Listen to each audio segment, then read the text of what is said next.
Hello, everyone. It's Jackie here with Julian. Welcome to another episode of Inevitable Wealth.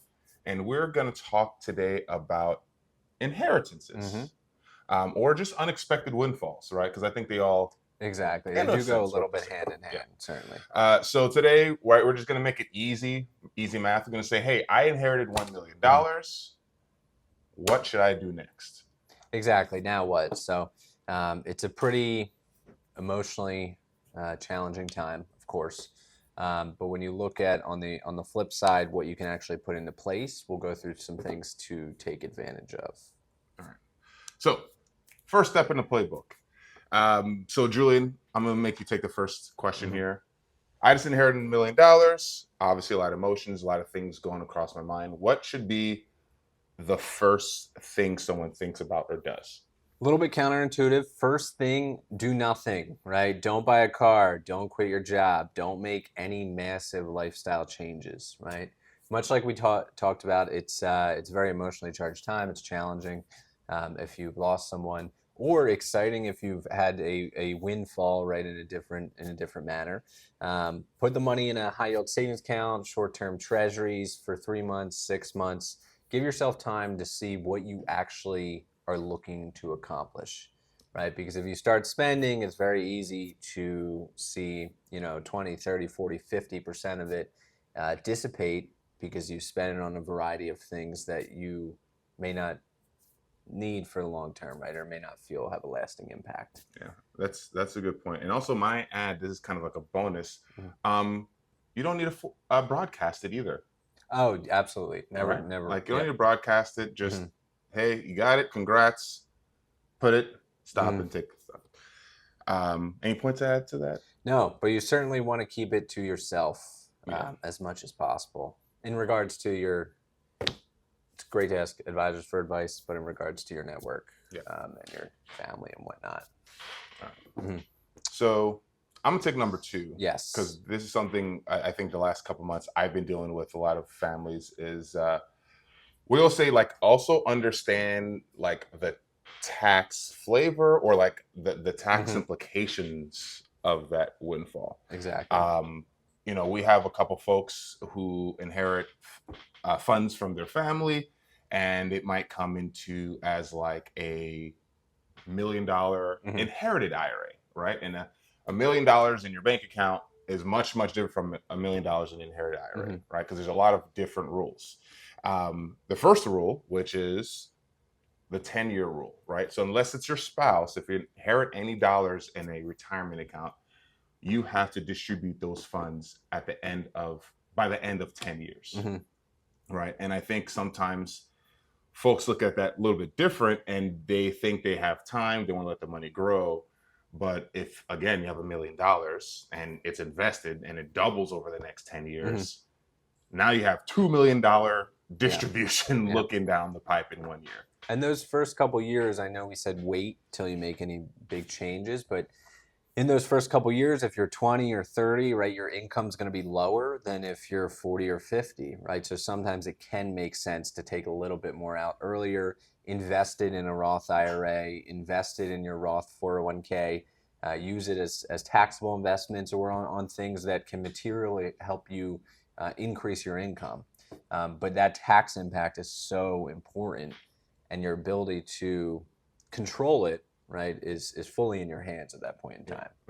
So, and Julian, take this one. So if someone inherited, let's say someone inherited $1 million of stock, like taxable investments, like what would that look like from a tax perspective? Exactly. And common misconception, right? So if you inherit $1 million of Johnson & Johnson stock, for example, your cost basis is effectively the cost basis on the day that you receive the stock, right? So it's not going to be your parents' cost basis. It's going to be new. It's going to be higher. And thus, if you sell it, usually tax implications are pretty limited, where if it's $1 million in stock upon someone's passing and you receiving it, then your cost basis is $1 million. And so if you sell it for $1 million, you pay no taxes. So it's extremely powerful in terms of how you go about things. And it's something that we get a lot of questions about from the families we serve or people calling in and saying, hey, I'm very concerned about the taxes. I don't have money to pay the taxes on this. And it's usually just an education challenge saying, hey, here's what we're going to do, because taxes are pretty limited and we have full flexibility in what we do next. Yeah, that's a good point. And sometimes what I have seen as well are folks are so scared to do anything with that inherited stock, and then they wait a year, 2 years, 3 years, and then there's an actual capital gains tax. Or the stock tanks. Or the stock tanks, which we've seen that many times. It's like I've had this for 30 years and it's down 48% since it was purchased. Yeah. And a 30-year stock that's down 48%. I had one last week that I talked about with a family we serve. But it's like, what, you want to do, move forward, right? As much as it may have a lot of emotional weight to it. Yeah. I don't think that the person who left you that would want you to not let it help you, right? Yeah. Whether that's spending on education or home improvement or whatever it may be, that truly helps you and your family. Yeah, yeah. And the step up in cost basis as well also is the same for just, I want to throw this in there before we get to the next point, inherited property, right? So if you inherit property from a loved one, right, you also get that step up in cost basis. So, and if you didn't intend to be a landlord before receiving inherited property, probably not best to become a landlord after, right? It always sounds good, looks good on paper, passive income, right? Yeah. It is not passive. It is a full-time job. Usually the outcome is not as positive as illustrated. So if you did not intend to become a landlord, or you're not a landlord already, it doesn't usually make sense to become one after. Exactly. Especially if your siblings are co-owners. That makes everything more complex. Someone's projecting. No, this hasn't happened. This has not happened. But it's always like, well, our parents' shore home, we're gonna rent, and it's like two siblings with totally different financial situations, and so it's better to just wipe it clean, sell the house, split it 50-50, 25-25, 25-25, whatever it may be. Yeah. Long-winded. Next one. Really simple. Eradicate high-interest debt, right? Get rid of the high-interest debt, whether it's a home equity line of credit, which I wouldn't say is high interest, but that could be 8 to 10%, or specifically credit cards, right? That's 30%. Anytime you can guarantee yourself a 30% rate of return, which you would somewhat receive if you paid off the high-interest debt, that is certainly fantastic to do. Yeah. Student loans as well. Student loans, yes. We're in that time. Assuming you're not public student loan forgiveness track, but a lot of times the qualitative overrides the quantitative. So high interest debt, not your mortgage, depending on your mortgage. Talk to a financial advisor, but folks rush to pay off that mortgage, and if it's like a low interest rate, right, there's more things to think about there. Exactly. The next one is like, once you've kind of satisfied that high interest debt, is really aligning your money into like what your goals are, or into buckets. There's an individual that I help with, pretty young, inherited substantial amount of money. I said, hey, listen, let's just like pull your future goals forward and pay those off now, right? So like, let's not think about retirement, right? Let's take $1 million. You're young, you have decades, and let's put $1 million for future growth for retirement. Then you have the flexibility to like work where you want to work, take a job you want to job, as long as you can afford your day-to-day bills. And also any other goals, right? Exactly. So if you have kids that are going to go to college in 10 years, you can super fund to 529 with the gift limit times 5. So it's like, is it 190,000 a year? Yes, 19. So like you could do each, if you're married. But it's over $150,000 you can put in. So if you received $1 million and that's a goal of yours, is to ensure your children don't have student debt, right? Maybe we put 150,000 in and we can check that goal off and say, all right, that one is knocked out, and we can move forward with the next one. And like Jacky's saying, retirement. So if we need, hey, let's figure out how to put $200, $500, $1 million into a retirement account or into taxable investments, get it long term. Vacation homes, right? Things like that. That's a little bit more leisurely, right? It's which is fantastic. But once we know all the other things are taken care of, we can move on to that one. Right. But you want to give the money a specific purpose. Otherwise, it will slowly bleed into lifestyle creep, right? You'll see you're eating out more, you're getting nicer cars, things like that, which are not inherently bad. But if your income cannot afford that, then you are outspending, right, what you should be, Yeah. right? Because this is there's not going to be another, bite of the apple when it comes to these types of inheritances, right? You get it once. If you overspend it, 10 years go by. Now you're buying expensive cars and your income can't keep up. Yeah. Mm-hmm. I always like to tell folks to think of it as like accelerating your financial goals that already existed. Mm-hmm. So like if your financial goal was to pay off your kids' college, pay off student loans, and you have this windfall, then just instill those goals being paid off in 5 or 10 years. Mm-hmm. They're done in 1 or 2 years. So Yeah.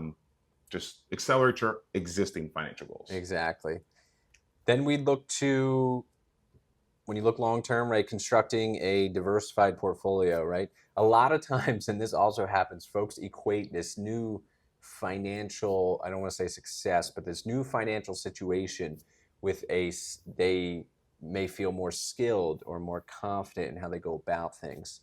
And that's great, right? But that doesn't mean you should become a day trader. That doesn't mean you should necessarily start an obscure business that has no proof of concept, right? Yeah. I've seen people, they inherit $500,000 and it almost feels like they built that up themselves, and there's nothing wrong with inheriting that, but at the same time you want to understand that your skills are still your skills. You're not suddenly Ken Griffin, right? You're not suddenly Warren Buffett. And so you just want to be conscious of that as you kind of move forward, and you want to use a portfolio that is bulletproof for you, right? So that it doesn't just dissipate like it does for a lot of people, right? They say shirt sleeves to shirt sleeves in 3 generations. It does get spent down, especially if you're not being rules-based, discipline, et cetera, et cetera. What do you got next? Next, I say update your estate plan, right? That's a given. Yep. That's a given. Any major life change, especially something like this, update your estate plan. Look at your will, look at your beneficiaries. If you inherit something substantial, we're talking about $1 million, but if you're inheriting significant funds, it may be complex enough to look at trusts, right? So update your estate plan, make sure that it aligns with your new situation. Yeah. I will take next one, and nearing the end. Yeah. So essentially become bulletproof, right? So more wealth means you're going to have a larger target on your back. It doesn't mean folks are always after you, right? But it does mean that if someone injures himself, or you have a kid who's driving a car and they get in a car accident, right, you're more likely to be sued, right? Because you just have more assets, right? So you want to look into umbrella insurance. It's very cheap. It's very cost effective. I have it for myself. You want to get any additional liability protection that comes into play. Yeah. But you're no longer in the same situation, right? Because now you have $1 million, $2 million, $5 million in an account. And if someone were to find out about that, they are more likely to target you. And what would you add to that? We're in a highly litigious society. Like I was sued many years ago when I didn't have a penny to my name, right? So like even if you have the funds or not, like unfortunately just the state of the country that we're in, the world that folks like to sue. So make sure you have those protections in place. And it was completely unwarranted. It was a slip and fall in 60-degree weather. They said they slipped on ice. So I just want to clarify that you weren't doing anything wrong. It was anybody who was sued, it sounds like if you don't know the story, it was intentionally a fraudulent, like someone supposedly slipped on ice outside of the condo I lived in, and it hadn't snowed in over 2 weeks. So there's the context. I guess in a vacuum that can seem bad. And then last thing I'll touch on is do something in honor of the family member that may have passed, right? Do something for your family if it's just a windfall, right? Whether that be a big family trip, all expenses paid, right? A scholarship in their name. Really just anything that you think they would appreciate, and really emphasizing why they worked all those years and provided this for their family or their friend or whoever it may be. For my parents, when my grandmother passed and left something to my dad, he started a scholarship at Temple University for those doing speech therapy, because she had a stroke, and so she gained a lot from the speech therapist and things like that. So something really simple, easy to do. And so every student each year gets, I think it's $2,000 or so. Nice. Yeah. So nothing outrageous, but certainly helps by books. And if you know students, right, $2,000 can go pretty far. Yeah. And those books are pretty expensive. Books are expensive, yeah. But that's it. Really simple, keeping it brief. Yeah. And yeah, that's it. Just, you know, always stop and think before when you have a big windfall. Mm-hmm. And if you do have questions about a potential inheritance or something coming your way, we're always here to answer whatever questions that you may have. And yeah, thanks for listening and or watching. Mm-hmm. We'll Thanks, everybody.